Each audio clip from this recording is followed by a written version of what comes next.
Hi, I'm Nancy Bliss. I would like to show you how we make inferences. Making an inference is when you take something you've read, something you know, and figure out something new. The author doesn't always tell us everything. We have to use inferencing by taking what he or she does say, what we already know, the knowledge we have, to figure out what the author is trying to tell us. So I'm going to model that for you today with Encounter by Jane Yolen.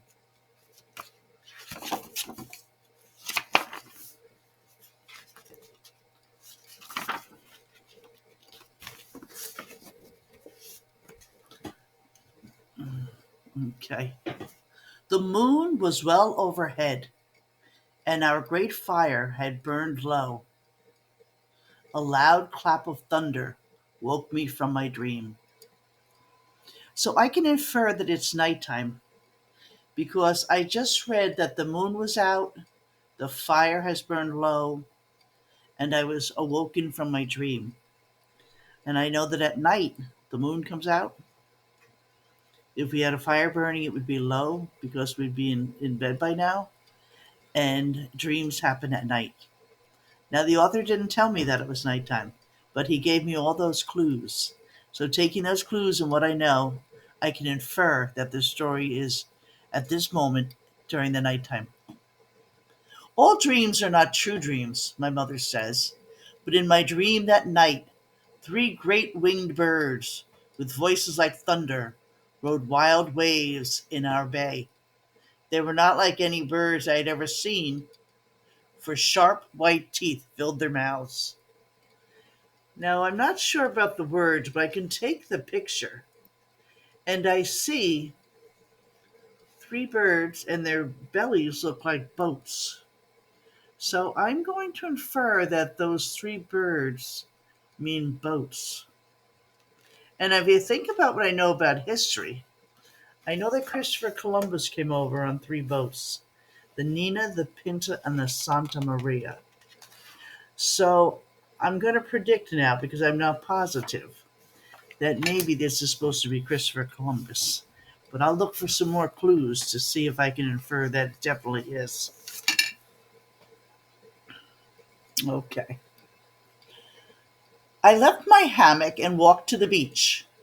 There were my dream birds again, only now they were real.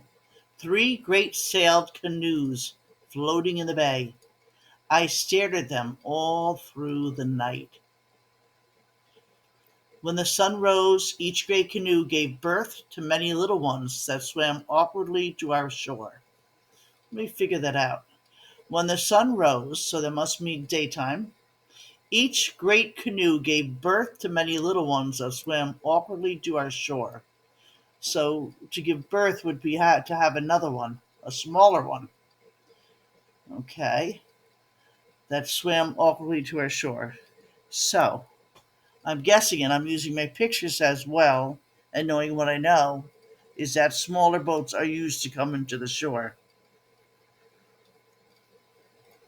And I'm going to figure out the reason for that being that the big ships can't come that close to the shore. They'll get stuck in the sand, so they take little ships, little boats to come in to the land.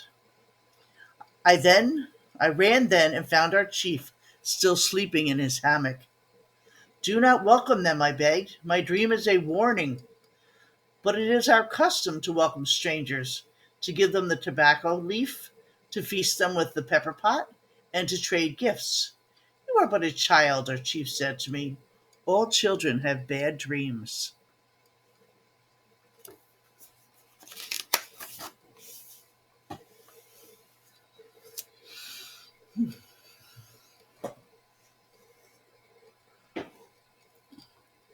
The baby canoes spat out many strange creatures.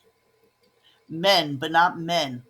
We did not know them as human beings, for they hid their bodies in colors like parrots. Their feet were hidden also. So hiding their bodies means wearing clothes, because I can see that they have clothes on and they're from somewhere else. So I'm looking at the picture and I'm guessing that these are natives from wherever on an island somewhere because there's water in the beach, and I know I see parrots. It looks like a tropical place somewhere we might go on vacation. But now the men, I see these old clothing, so this is happening years ago in the old flags, and they're fully dressed, so that must be what they're talking about. We did not know them as human beings, for they hid their bodies in colors like parrots. And I see that the natives don't have that heavy clothing. Their feet were hidden also, which I can infer are shoes. And many of them had hair growing like bushes on their chins. Three of them knelt before their chief and pushed sticks into the sand. Then I was even more afraid. Okay. They had bushes on their chins. Okay, bushes on their chins mean I can infer is a beard. Okay. And I do know that Native Americans didn't have beards or mustaches. They didn't grow facial hair.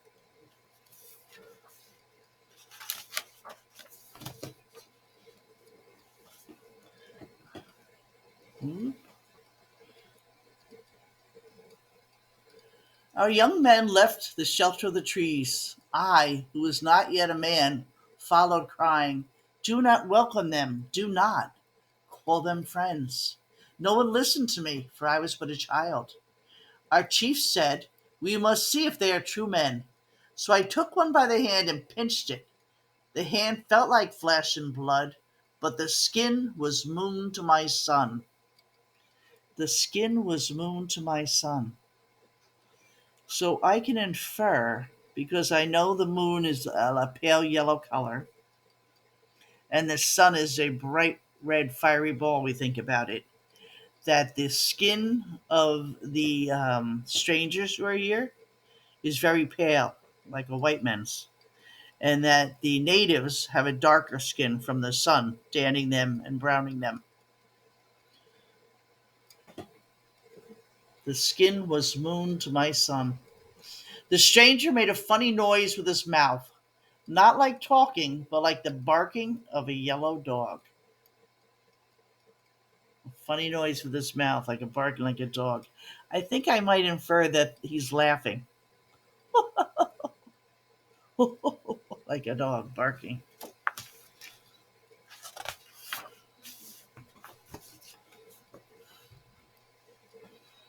Our chief said to us, "See how pale they are?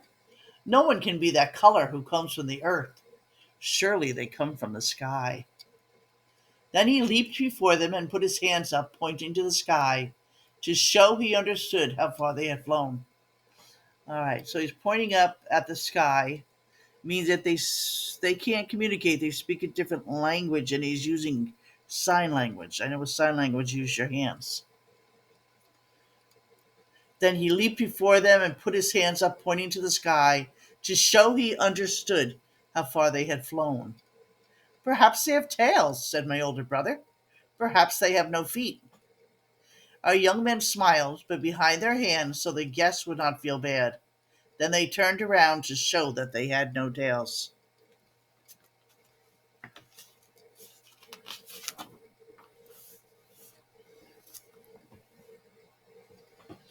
Our chief gave strangers balls of cotton thread to bind them to us in friendship.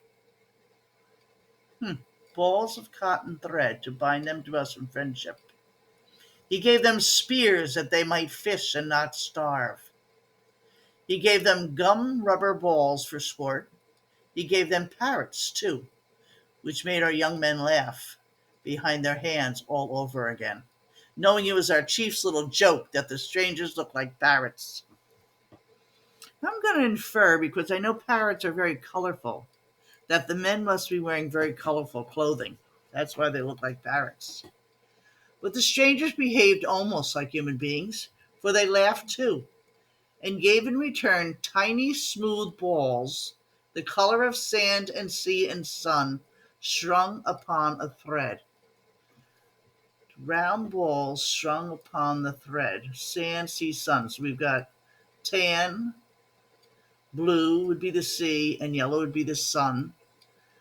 Strung upon a thread. That would be a necklace. I can infer it's a necklace. And they gave us hollow shells with tongues that sang chunga chunga chunga. So I can infer that that's a bell, because a bell has that little tongue that when you shake it, it makes the bell noise. And they gave woven things that fit upon a man's head and could cover a boy's ears.